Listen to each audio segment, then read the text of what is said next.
전능하사 천지를 만드신 하나님 아버지를 내가 믿사오며 그 외아들 우리 주 예수 그리스도를 믿사오니 이는 성령으로 잉태하사 동정녀 마리아에게 나시고 본디오 빌라도에게 고난을 받으사 십자가에 못 박혀 죽으시고 장사한 지 사흘 만에 죽은 자 가운데서 다시 살아나시며 하늘에 오르사 전능하신 하나님 우편에 앉아 계시다가 저리로서 산자와 죽은 자를 심판하러 오시리라.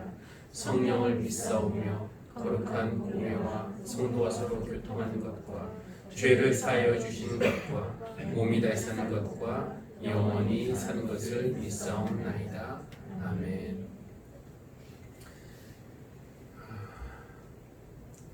이번 주에 어떤 말씀을 묵상하다가 마음에 이렇게 들어온 그런 말씀이 있었는데 한번 화면 보여주시면 큰 산아 내가 무엇이냐 스룹바벨 앞에서는 평지일 뿐이다 라는 그런 말씀이었습니다.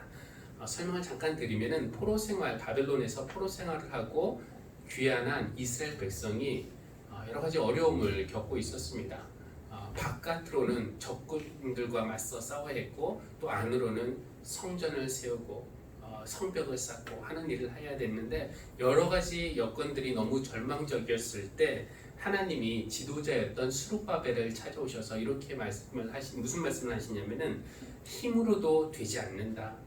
권력으로도 되지 않는다. 오직 나의 영으로만 될 것이다. 이렇게 말씀을 하세요.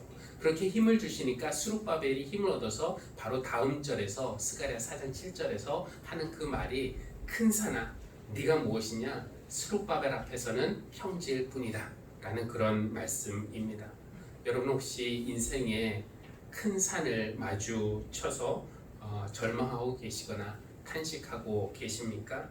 그렇다면 오늘 예배를 통해서 하나님이 여러분 곁에 찾아오셔서 용기를 불어넣어 주셔서 여러분이 예배를 마치고 나가면서는 큰 산아 네가 무엇이냐 우리 앞에서는 평지일 뿐이다 라는 그런 믿음으로 세상에 나아가시기를 바랍니다. 우리 그런 기대를 가지고 함께 찬양하겠습니다. 찬송가 183장입니다.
어려운 상황에 처한 시인이 하나님께 드리는 기도인데요.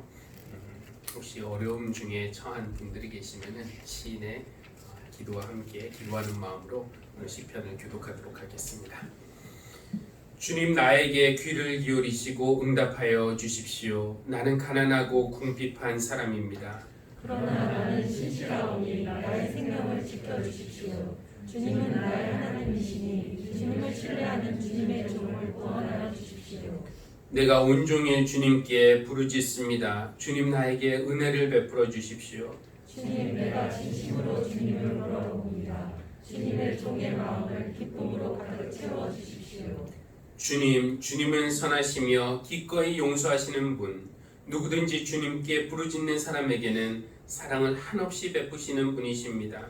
주님, 나의 기도에 귀를 기울이시고 나의 애원하는 소리를 들어주십시오. 주님은 나에게 응답해 주실 분이시기에 제가 고난을 당할 때마다 주님께 부르짖습니다. 주님, 신들 가운데 주님과 같은 신이 어디에 또 있습니까? 주님이 하신 일을 어느 신이 하겠습니까? 주님께서 지으신 문 나라가 모두 와서 주님께 경배하며 주님의 이름의 영광을 돌립니다. 주님은 위대하셔서 놀라운 일을 하시니 주님만이 홀로 하나님이십니다. 아멘. 공동의 기도 한 목소리로 드리시겠습니다. 구원의 하나님, 생명을 구원하는 일에 함께하자며 우리를 불러주시니 감사합니다. 지난 주일에는 우리에게 찾아오는 모든 이들을 상쾌하게 하는 환대를 베풀라고 하시며 우리를 세상에 보내셨는데 모르는 나그네는 말할 것도 없고 가까운 가족과 이웃에게도 환대의 사람이 되지 못했음을 회개합니다. 우리에게 긍휼을 베풀어 주십시오.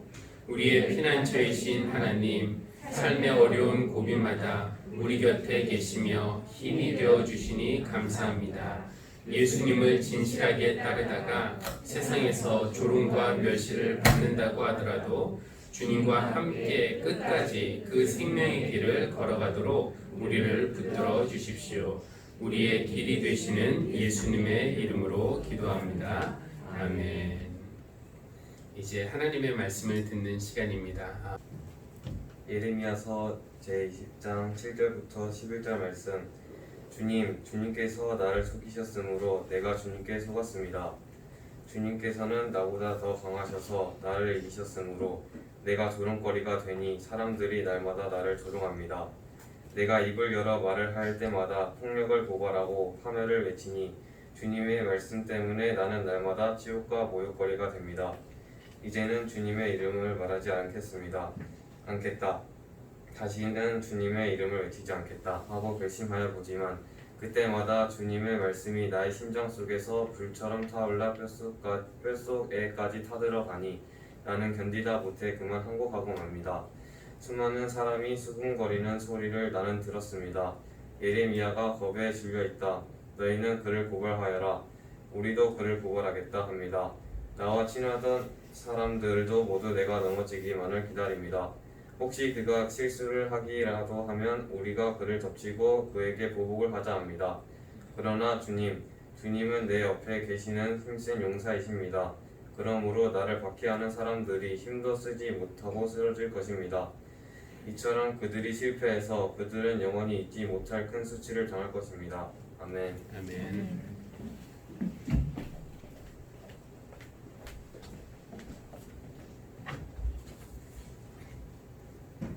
마태복음 10장 24절에서 33절 말씀. 제자가 스승보다 높지 않고 종이 주인보다 높지 않다. 제자가 제 스승만큼 되고 종이 제 주인만큼 되면 충분하다. 그들이 집 주인을 바알세불이라고 불렀거든 하물며 그 집 사람들에게야 얼마나 더 심하겠느냐. 그러므로 너희는 그들을 두려워하지 말아라. 덮어둔 것이라고 해도 벗겨지지 않을 것이 없고 숨긴 것이라 해도 알려지지 않을 것이 없다. 내가 너희에게 어두운 데서 말하는 것을 너희는 밝은 데서 말하여라. 너희가 귓속말로 듣는 것을 지붕 위에서 외쳐라. 그리고 몸은 죽일지라도 영혼은 죽이지 못하는 일을 두려워하지 말고 영혼도 몸도 둘 다 지옥에 던져서 멸망시킬 수 있는 분을 두려워하여라. 참새 2마리가 한 양에 팔리지 않느냐. 그러나 그 가운데서 하나라도 너희 아버지께서 허락하지 않으시면 땅에 떨어지지 않을 것이다. 아버지께서는 너희의 머리카락까지도 다 세어놓고 계신다. 그러니 두려워하지 말아라. 너희는 많은 참새보다 더 귀하다. 누구든지 사람들 앞에서 나를 시인하면 나도 하늘에 계신 내 아버지 앞에서 그 사람을 시인할 것이다. 그러나 누구든지 사람들 앞에서 나를 부인하면 나도 하늘에 계신 내 아버지 앞에서 그 사람을 부인할 것이다. 이는 우리에게 주신 하나님의 말씀입니다. 하나님 감사합니다. 우리 함께 기도하겠습니다. 우리의 예배를 받으시기 합당하신 하나님, 주님 안에서 사랑하는 형제자매된 우리가 하나님 앞에 모여 이렇게 예배하게 하시니 감사합니다. 우리가 모일 때마다 성령으로 함께 하시어 영과 진리로 드리는 예배가 되게 하여 주시고, 또 하나님의 마음과 우리의 마음이 이어지는 살아있는 예배가 되도록 인도하여 주십시오. 피난처이시며 환난 중에 만날 큰 도움 되시는 하나님, 우리에게 삶을 선물로 주셔서 인생의 즐거움을 누리게 하시니 감사합니다. 그러나 우리가 살다가 하나님의 뜻을 쫓는 것이 아니라 우리의 탐욕을 쫓으며 살다가 관계가 깨지기도 하고 또 허무함과 좌절감을 느끼기도 합니다.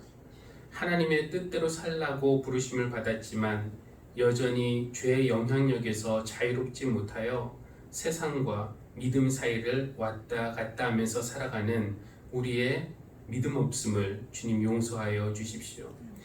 이 시간 이 예배를 통해서 우리가 새로워지기를 원합니다. 우리 안에 구원의 감격을 회복시켜 주시고 주님의 은혜 안에서 또 하나님의 말씀으로 우리가 새로운 피조물이 되도록 우리를 빚어 주시기를 간구합니다. 하나님, 우리에게 하늘 씨앗 교회를 허락하여 주심을 감사합니다. 주님이 주신 이 믿음의 땅에서 우리가 서로 아끼고 서로 배려하고 서로 격려하며 살아갈 때에 우리의 삶에 기쁨이 넘칠 뿐만 아니라 또 더 많은 이웃들에게도 하나님의 복과 은혜를 전하는 교회가 되게 하여 주십시오. 이 교회의 어린이들과 학생들 위해서 기도합니다. 특별히 어린이 예배를 시작했는데 이 예배를 통하여서 우리 교회 어린이들 안에 진실한 믿음이 싹트게 하여 주십시오. 이 교회에서 자라는 어린이들과 학생들이 어렸을 때부터 하나님을 알고 하나님의 보호와 인도하심 속에서 살아갈 수 있도록 저들과 함께 하여 주십시오. 우리 교회 청년들을 위해서 기도합니다. 경쟁이 심해지고 기회가 줄어든 세상에서 청년으로 살아가며 또 독립하는 것이 점점 힘들어지고 있습니다. 무엇보다도 우리 교회 청년들이 예수님을 마음의 기둥으로 삼고 또 예수님과 친밀한 그 사귐 속에서 살아가게 하여 주십시오. 우리 주님이 주시는 꿈과 비전을 보게 하여 주십시오. 그래서 어른이 되어가는 과정에서 모든 불확실한 것들과 혼란스러운 것들을 우리 주님이 주시는 지혜와 능력으로 이겨낼 수 있도록 인도하여 주십시오. 사회생활을 하는 모든 성도들을 위해서 기도합니다. 세상에 많은 유혹들이 있지만 그 유혹을 이길 수 있는 능력을 허락하여 주시고 세상에서 예수 그리스도의 빛을 밝히며 살아갈 때에 사람들이 저들의 착한 행실을 보고 하나님께 영광을 돌릴 수 있도록 저들을 붙들어 주시기를 기도합니다. 세상에서 영향을 받는 사람이 아니라 주님의 선한 영향력을 끼쳐서 세상을 더 아름다운 곳으로 만들 수 있는 주님의 일꾼으로 삼아 주시기를 기도합니다. 하나님, 가정에서 자녀들을 양육하고 또 지역사회에서 봉사하고 교회에서 섬기는 모든 성도님들을 축복하며 기도합니다. 무슨 일을 하든지 하나님의 영광을 위해서 하게 하시고 모든 사람들을 대할 때 주님께 하듯 할 수 있는 그런 마음을 허락하여 주셔서 저들의 발길이 닿는 곳마다 평화의 복음이 선포되고 저들의 손길이 닿는 곳마다 생명의 꽃들이 피어나게 하여 주십시오. 또 몸과 마음이 약하고 아픈 성도님들 기억하며 기도합니다. 하나님, 우리의 위로자가 되시고 치유자가 되시는 하나님께서 그들의 건강을 온전하게 회복시켜 주시기를 간구합니다. 또 무거운 짐진 자들의 마음을 가볍게 하시고 어둠 중에 있는 자들에게 주님의 빛을 밝혀 주셔서 저들이 주님을 바라보며 위로를 얻을 수 있도록 인도하여 주십시오. 오늘 예배 시간 중에 주님의 은혜를 베풀어 주실 것을 믿으며 감사하며 우리 주 예수 그리스도의 이름으로 기도합니다. 아멘.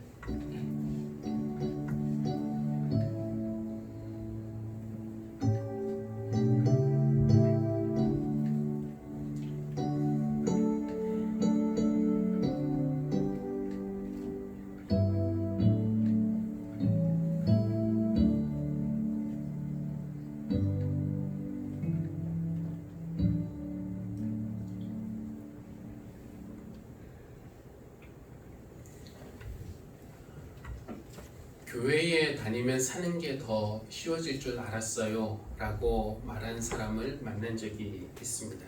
미국에서 알게 된 분인데 한 50대쯤이었을까요? 이분이 젊은 나이에 과부가 되었습니다. 제가 그분을 만난 거는 그분이 한 70대 초반대였던 걸로 기억을 하는데 다행히 남편이 남긴 유산이 좀 있어서 생활에는 큰 걱정은 없었지만 남편이 돌아갔을 그 당시에는 과연 내가 이 외로움과 두려움을 혼자 견딜 수 있을까라는 그런 것이 가장 무서웠다고 합니다.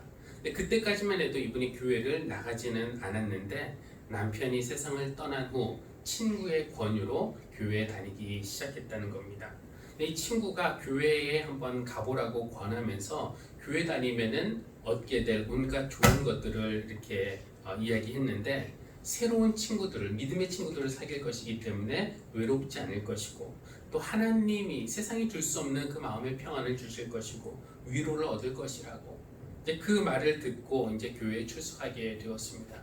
교회 출석하고 나서 얼마 되지 않아서 중남미에 있는 어느 가난한 나라에 선교 여행을 가게 됐는데 거기에 이제 따라가게 된 겁니다. 그리고 거길 갔다 와서 이분이 한 말이 아까 그 말이었습니다. 예수님을 믿으면은 사는 게 더 쉬워질 줄 알았어요.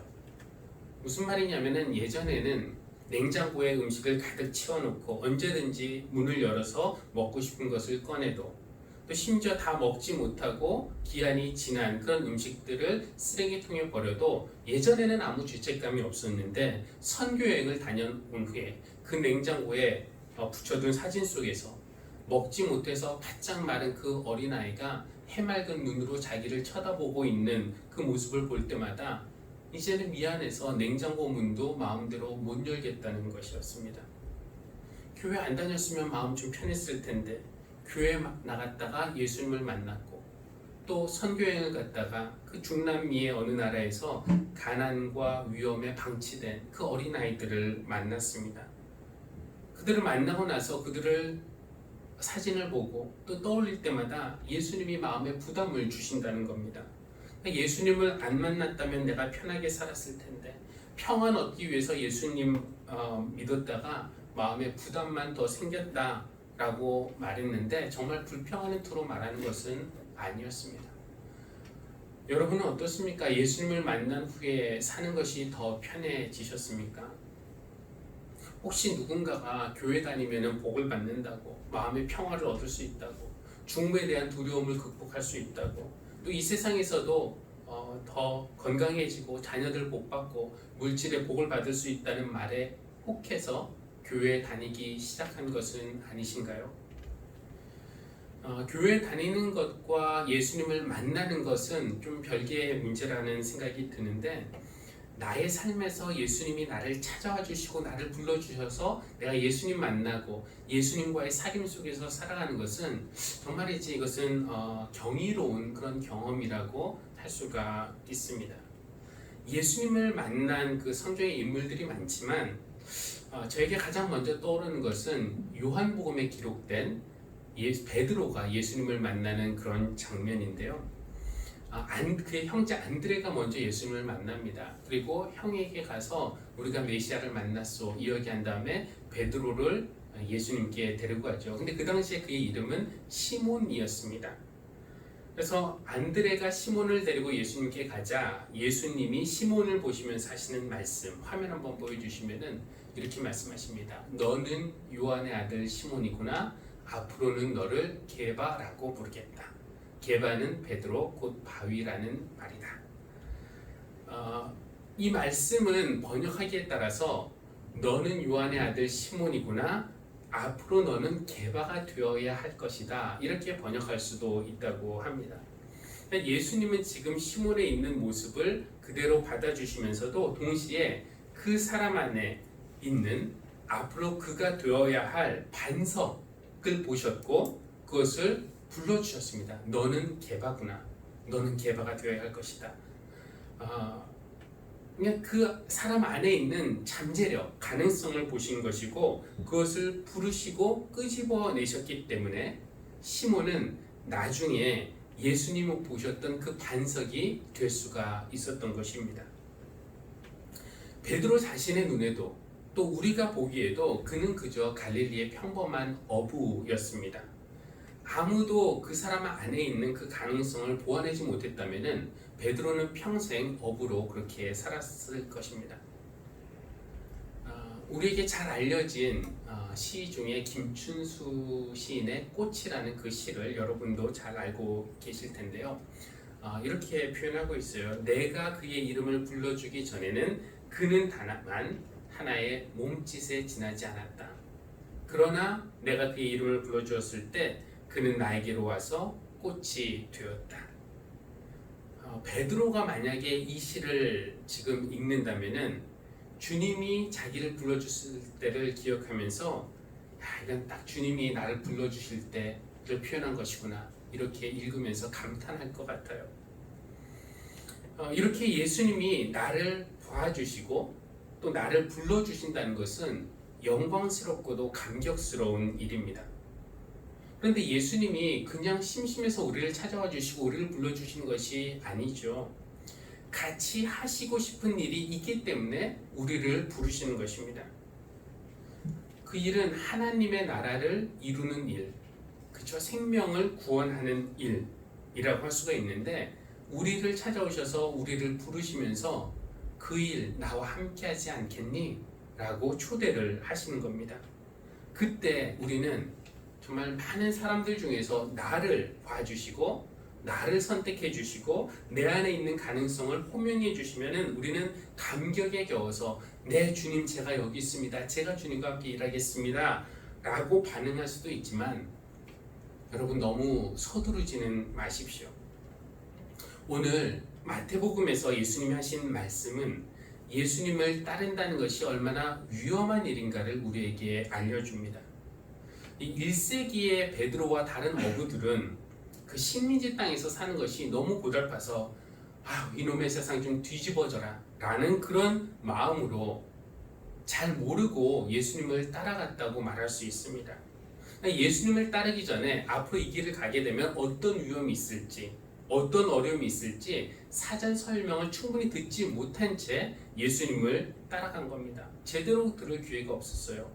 그러나 우리는 오늘 마태복음 말씀에서 예수님의 부르심에 따른 그 위험이 얼마나 큰지를 듣게 됩니다. 예수님이 이렇게 말씀하시는데 그들이 집주인을 바알세불이라고 불렀거든 하물며 그 집 사람들에게 얼마나 더 심하겠느냐. 이것이 무슨 말입니까? 세상이 예수님을 귀신의 두목이라고 부르면서 사탄 취급을 했다면은 그의 제자들인 우리가 세상에서 그와 같은 취급을 당하지 않을 것이다 라고 기대하는 것은 비현실적인 기대라는 것입니다. 또 어떻게 말씀하시냐면은 다음에 몸은 죽일지라도 영혼은 죽이지 못하는 일을 두려워하지 말고 영혼도 몸도 둘 다 지옥에 던져서 멸망시킬 수 있는 분을 두려워하여라. 이거는 어떤 말씀이 포함되어 있습니까?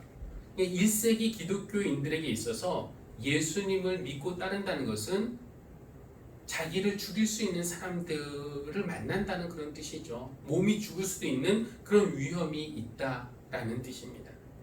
또 무슨 말씀을 하시냐면은 누구든지 사람들 앞에서 나를 부인하면 나도 하늘에 계신 내 아버지 앞에서 그 사람을 부인할 것이다. 이것은 무슨 말씀입니까? 이 십자가를 그려놓고 그거 밟으면은 살려주겠다고. 예수님 얼굴 그려놓고 여기 침 뱉고 저주하고 욕하면 살려주겠다고. 안 그러면은 죽이겠다고 위협하는, 협박하는 그런 일들이 그들에게는 실제로 있었다는 것입니다. 여러분, 이것이 1세기 기독교인들만의 위험이고 오늘 우리와는 상관없는 일이라고 말할 수 있을까요? 이 하나님의 부르심을 받고 네, 제가 거기에 따라서 살겠습니다 하면서 그 길을 가는 것은 늘 위험한 일이었습니다. 쉬운 일이 아니었어요. 오늘 우리가 예레미야 말씀도 읽었는데 예레미야보다 이 말에 더 공감할 사람은 찾기 힘들 겁니다.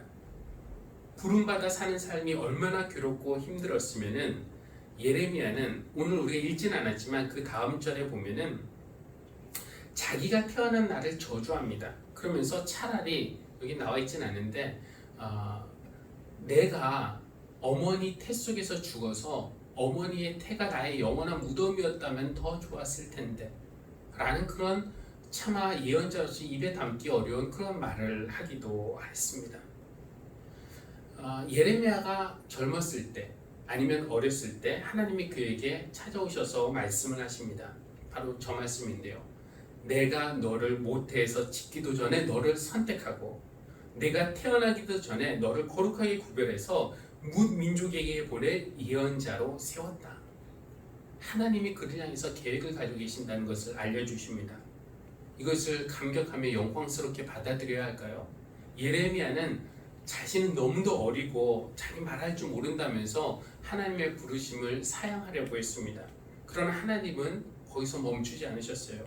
그 다음 절에 보니까 너는 아직 너무나 어리다고 말하지 말아라. 너는 사람들을 두려워하지 말아라. 내가 늘 너와 함께 있으면서 보호해 주겠다. 내가 늘 너와 함께 있으면서 보호해 주시겠다는 그 말씀을 철석같이 믿고 예언자가 되었는데 이 예언자로 살다 보니까 왠지 하나님이 안 그러신 것 같아요. 이 예레미야가 전해야 하는 말씀은 축복의 말씀이 아니라 심판과 경고의 말씀이었습니다. 이스라엘의 우상 숭배와 폭력을 고발하고 그에 따른 심판과 파멸을 외치니까 사람들이 좋아할 리가 없죠. 그래서 사람들이 예레미야에게 입 다물라고 하고 또 가짜라고 하고 그 사람을 때리고 가두고 협박하고 조롱하고 그렇게 다루었습니다. 그러니까 예레미야가 하나님 앞에 탄식을 합니다. 주님의 말씀 때문에 나는 날마다 치욕과 모욕거리가 됩니다. 예레미야가 역사상 첫 번째 예언자도 아니고 선배 예언자들이 있었을 텐데 선배 예언자들 보면서 주님의 부르심에 따르는 것에 본인이 감당해야 할 대가가 있다는 것을 전혀 몰랐을까요? 아니면은 오해받고 미움받고 힘든 일도 겪고 외롭기도 하겠지만 이 정도까지는 설마 이 정도까지는 아닐 것이라고 생각하는 것일까요? 저도 목회하면서 어떻게 목사에게 이렇게 말을 할 수가 있을까 싶을 정도로 심한 말을 들어본 적도 있습니다만 그래도 저 같은 경우는 그냥 혼자 생각하기로 저분이 성격이 좀 괴팍해서 그런 것이다 라고 치고 넘어갈 수도 있었습니다. 그런데 예레미야를 고발하고 덮치고 죽이겠다고 덤벼드는 사람들은 성격 괴팍한 몇몇 사람들이 아니었어요. 예레미야는 어떻게 말하냐면 이렇게 말합니다. 10절 수많은 사람들이 수군거리는 소리를 나는 들었습니다. 예레미야가 겁에 질려 있다. 너희는 그를 고발하여라. 우리도 그를 고발하겠다. 나와 친하던 사람들도 모두 내가 넘어지기만을 기다립니다. 제가 목회자로서 듣기 힘든 그런 감당하기 힘든 그런 말을 들었을 때에도 그런 말만 들은 건 아니에요. 다행히 저를 믿어주고 지지하고 응원해주는 그런 친한 사람들이 있었기 때문에 그렇기 때문에 견딜 수 있었지만 예레미야는 그런 사람들도 다 잃어버렸습니다. 친했던 사람들도 모두 예레미야가 걸려 넘어지기만을 기다리고 있습니다. 그럼 이거 너무 비참하고 너무 외로운 거 아닙니까? 그래서 예레미야가 하나님을 원망을 해요. 오늘 7절에 보니까 주님께서 나를 속이셨으므로 내가 주님께 속았습니다. 주님께서는 나보다 더 강하셔서 나를 이기셨으므로 내가 조롱거리가 되니 사람들이 날마다 나를 조롱합니다. 하나님이 나를 속이시다니, 이거 예언자의 입에서 하기에는 너무 불경스러운 그런 말인 것처럼 들리지만 사실 이게 완곡한 번역이라고 합니다. 이 속이다 라고 번역된 이 히브리어 단어는요, 원래는 남자가 여자와의 그런 관계를 하기 위해서 속이는 말, 유혹하는 말, 이런 말을 뜻하는 말이고요. 이기다, 주님께서 나를 이기셨다라는 그 말은 무슨 말이냐면은 남자가 여자를 강제로 거탈할 때 사용되는 그 말이 이기다라는 말로 번역이 된 겁니다. 하나님이 내가 너와 함께 하겠고 너 지켜줄 거다, 이렇게 말한 것이 하나님 나를 속이셨습니다, 이렇게 말하고 있는 겁니다. 하나님이 너무하셨다는 겁니다. 하나님이 자기를 속이시고 이기셔서 내가 예언자가 되기는 했는데 예언자가 되었더니 얻는 것이라고는 조롱과 멸시와 위협과 박해뿐이라는 겁니다. 그래서 예레미야가 뭐라고 다짐하냐면은 이제는 주님을 말하지 않겠다, 다시는 주님의 이름으로 외치지 않겠다 라고 다짐하지만 그것도 소용이 없어요. 주님의 말씀이 자기 안에 심장을 불태우고 뼛속까지 타들어가니까 그 말씀을 외치지 않고서는 살 수 없다는 것입니다. 이것이 예언자의 살아가는 모습이었어요. 그러니까 예수님이 우리를 찾아와 주셔서 우리 안에 있는 가능성을 발견해 주시고 그것을 호명해 주시고 함께 일하자고 초대하실 때 정말 나를 알아주고 나를 믿어주고 나를 필요로 하는 그런 분이 계시다는 것은 영광스러운 일이지만, 근데 그러나 그것이 예레미야가 갔던 것처럼 혹은 수많은 믿음의 선배들이 갔던 것처럼 위험한 길이라면은 우리가 어떻게 그 길을 걷겠습니까? 제가 10대, 20대였을 때만 해도 예수님을 믿거나 교회를 다니는 것이 전혀 숨길 만한 것이거나 위험한 것이거나 불이익을 당할 만한 그런 것은 아니었어요. 그러나 요즘은 어떤가요?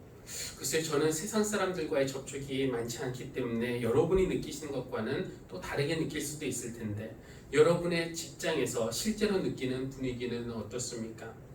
직장 동료들은 여러분이 예수님을 믿는 교회 다니는 사람이라는 것을 알고 있습니까? 특히 코로나 이후에 월요일에 만나면 주말에 교회 갔다 왔냐고 물어봅니까? 교회 갔다 왔다고 하면 은근히 피하는 그런 일도 있습니까? 요즘에 중고등학교나 대학교에서 교회 다니는 사람 신앙을 이제 조사할 때, 종교를 조사할 때 교회 다니는 사람 이게 조사해 보면은 5% 미만이라는 그런 이야기를 들었는데 정말로 그것밖에 없는 것인지 아니면은 숨기고 있는 것인지는 모르겠어요. 하지만 그 사실이 무엇을 나타냅니까? 나는 예수 믿는 사람이라는 것을 드러낼 때 당하게 될 어떤 따돌림, 소외, 위협, 조롱 이런 것들이 있다는 것입니다. 저희 딸과 같은 학교에 다니는 친구가 저희 집에 놀러 오는 것을 좋아해요. 놀러 오고 싶어하고 저희 딸도 좋아하고. 근데 저희는 늘 환영을 하고 싶은데 어느 때는 그 집 어머니가 못 가게 합니다. 그러니까 어제도 놀러 갔는데 연속으로 보내는 것이 미안해서 그런 거면은 다행이죠. 그러나 이제 혹시 우리 마음속에서는 우리가 목사이기 때문에 교회 다니기 때문에 꺼리는 것일까? 저희 딸들이 교회에서 코로나가 많이 있다는데 교회 갔다 오면은 코로나에 노출되기 때문에 보내기를 꺼리는 것일까? 걱정할 정도가 되었다는 겁니다. 예전엔 누가 교회 다닌다 그러면 안심하고 그냥 이렇게 보낼 수 있었는데 이제는 교회 다닌다고 하면은 걱정하는 그런 상황이 되었으니까 기독교인으로 우리가 살아간다는 것이 쉽지 않은 것만은 분명한 것 같습니다. 그러나 주님을 따르는 것이 위험한 일이기 때문에 우리가 이 길을 가지 말아야 하겠습니까? 그 대가가 조롱과 멸시, 소외와 불이기 때문에 우리가 기독교인 것을 숨기고 살아야겠습니까? 아니면 적당히 세상과 타협하며 지내야겠습니까? 이 믿음의 길이 쉽지만은 않지만 이 길이 생명으로 이어지는 길이기 때문에 위험하고 부담스럽지만 우리는 이 길을 끝까지 가야 할 그런 가치가 충분히 있는 길이라고 믿습니다. 주님이 그 길 함께 가자고, 이 길 가면서 생명 살리는 일 함께 하자고 우리를 부르십니다. 근데 이 길을 가는 것은 세상이 말하는 편하고 행복한 길과는 거리가 좀 있어요.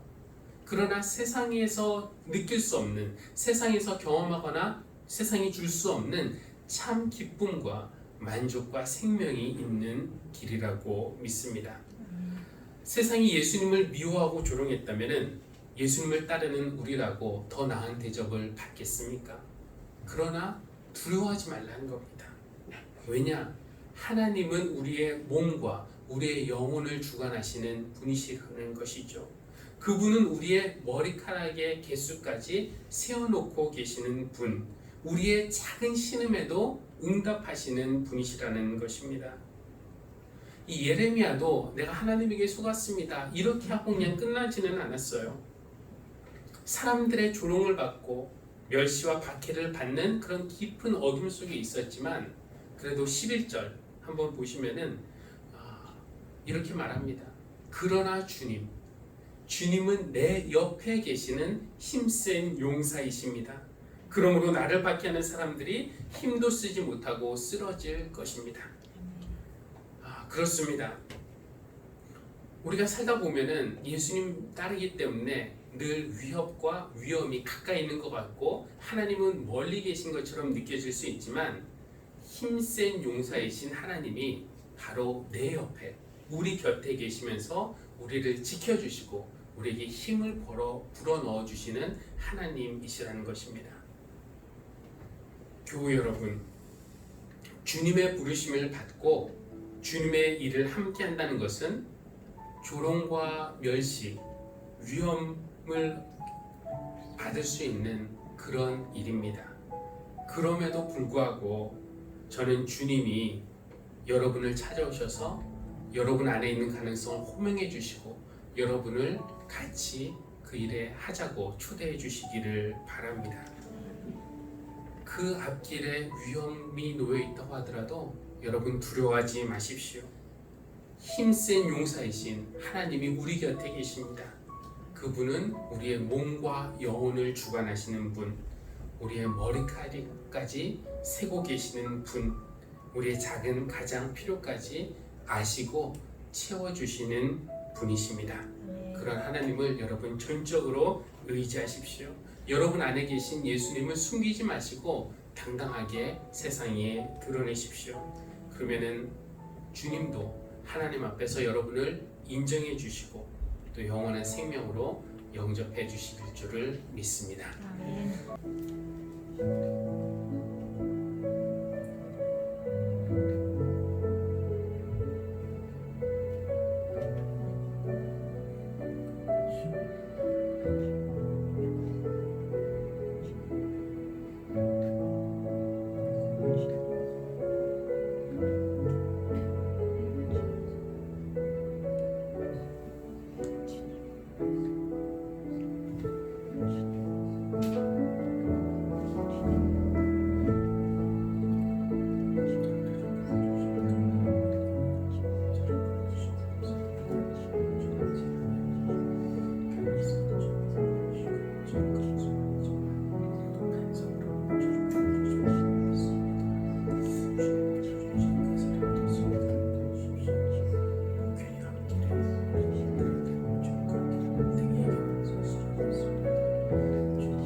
그리스도를 믿고 그 부르심에 응답하여 따라가는 길이 쉬운 길이 아님을 알았습니다. 그래도 이 길이 생명으로 이어지는 길이니 끝까지 주님과 함께 이 길을 걷게 하여 주십시오. 가다가 깊고 어두운 골짜기 만나도 목자 되시는 주님을 믿고 가겠습니다. 큰 산을 만나면 마치 평지를 걷는 믿음으로 넘어가겠습니다. 바다를 만나면 주님이 갈라주실 것을 믿고 또 높은 파도를 만나면 잠잠하게 해주실 것을 믿고 그것도 아니면 주님과 함께 물 위를 걷겠다는 믿음으로 나아가겠습니다. 우리의 선한 목자 되시고 힘센 용사 되시는 하나님께서 늘 우리 곁에 계시면서 힘을 불어넣어 주시니 두려움 없이 살아가게 하여 주십시오. 사랑하는 교우들에게 크신 은혜 베풀어 주셔서 주님의 부르심에 합당한 삶을 살기에 부족함 없도록 늘 보살펴 주시고 채워 주시고 공급해 주시기를 기도합니다. 예수님의 이름으로 기도합니다. 아멘.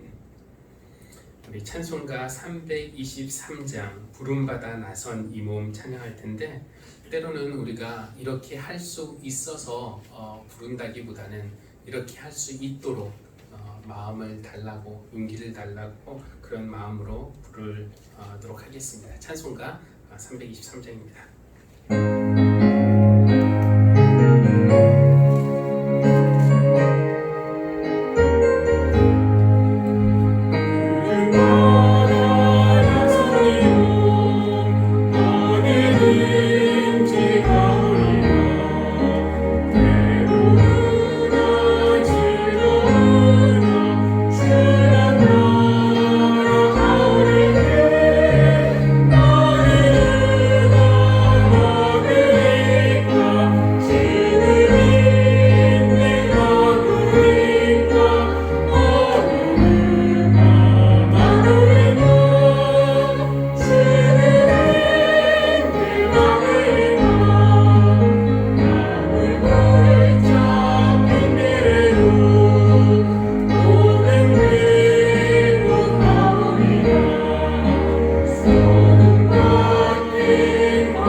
교회 소식이 뭐 특별한 것은 없습니다. 그러나 이제 주중에 있는 새벽 기도회와 또 수요 저녁 예배에 열심히 참여해 주시기 바라고 이번 주간부터는 새벽에 로마서를 읽으면서 은혜를 나누는데 이곳에 함께하지는 못하더라도 로마서 하루에 한 장씩 읽으시면서 또 카톡방에 올려드리는 묵상의 글을 읽고 또 기도에 동참해 주시기를 바라겠습니다.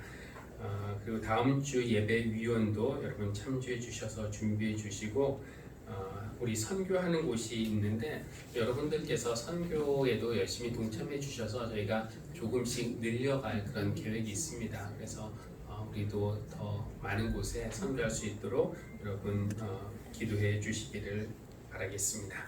우리 다 함께 자리에서 일어나서 본음의 말씀과 파송의 찬송하겠습니다. 세상에 나아가 주님의 제자로 당당하게 사십시오. 조롱과 멸시와 위협을 두려워하지 마십시오. 힘센 용사이신 하나님이 여러분 곁에 계십니다. 우리 머리카락도 다 세어놓고 계시는 하나님이 모든 필요를 채우실 것입니다. 큰 산아 내가 무엇이냐 우리 앞에서는 평지일 뿐이다 라는 자신감으로 살겠습니다. 아멘.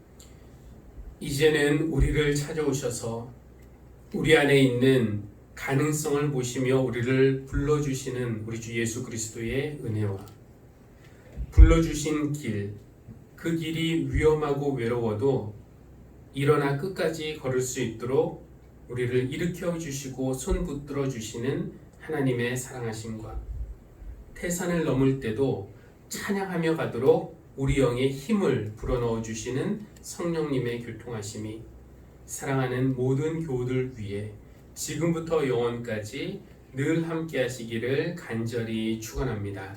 아멘.